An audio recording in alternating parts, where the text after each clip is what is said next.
युती धर्म पाळत नाहीत असे आरोप जे आहेत ते रामदास कदमांनी केले. असं आहे की अशा प्रकारचे आरोप करणं हे कुठल्या युती धर्मात बसतं. त्यामुळे जर रामदासभाईंचं काही म्हणणं असेल तर त्यांनी अंतर्गत ते मांडलं पाहिजे. अशा प्रकारे प्रत्येक वेळी भाजपच्या नेत्यांना वेठीस धरणं यातनं मला असं वाटतं की एक चांगली भावना तयार होत नाही. तथापि भाईंचं काय म्हणणं आहे मी समजून घेईन आणि त्यातनं मार्ग काढायचा प्रयत्न करेन. मराठा आरक्षणाच्या संदर्भात जरांगे वारंवार असं बोलतायत की मुख्यमंत्री एकनाथ शिंदे यांना सगळं काही द्यायचंय, मग ते सगळे सोयरे असेल, आरक्षणाचा मुद्दा निकाली काढणं असेल, हे सगळे द्यायचे, पण देवेंद्र फडणवीस यामध्ये अडचण ठरतात आणि ते सगळं हे होऊ देत नाहीये.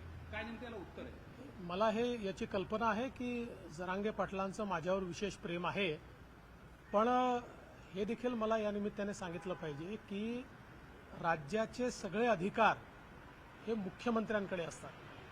इतर सगळे मंत्री मुख्यमंत्र्यांनी दिलेल्या अधिकारांवर त्या ठिकाणी काम करत असतात. आणि मी तर त्याच्या पुढे जाऊन म्हणेन, कारण शिंदेसाहेब आणि मी एकत्रितपणे काम करतो. शिंदेसाहेबांना पूर्ण पाठिंबा आणि पाठबळ माझं आहे. त्यामुळे या प्रश्नाचं उत्तर माझं मत असं आहे की त्यांनी शिंदेसाहेबांना विचारावं. आणि मुख्यमंत्री एकनाथराव शिंदेजींनी जर असं म्हटलं की मराठा आरक्षणाकरता कुठलाही निर्णय घ्यायचा त्यांनी प्रयत्न केला आणि तो प्रयत्न मी थांबवला, तर त्या क्षणी माझ्या पदाचाही राजीनामा देईल आणि राजकारणातनं देखील निवृत्त होईल.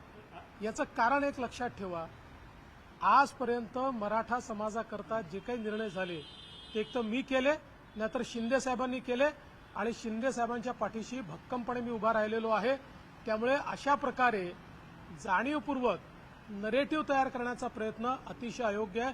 मी पुन्हा एकदा सांगतो, शिंदेसाहेबांनी जर या ठिकाणी सांगितलं की मराठा आरक्षणाकरता त्यांना निर्णय घ्यायचा आहे आणि त्या निर्णयामध्ये मी अडथळा निर्माण केलाय, मी निर्णय होऊ दिला नाही, त्या क्षणी राजीनामा देईल आणि मी राजकारणाचा संन्यास देखील देईल. अजितदादा आहेत ते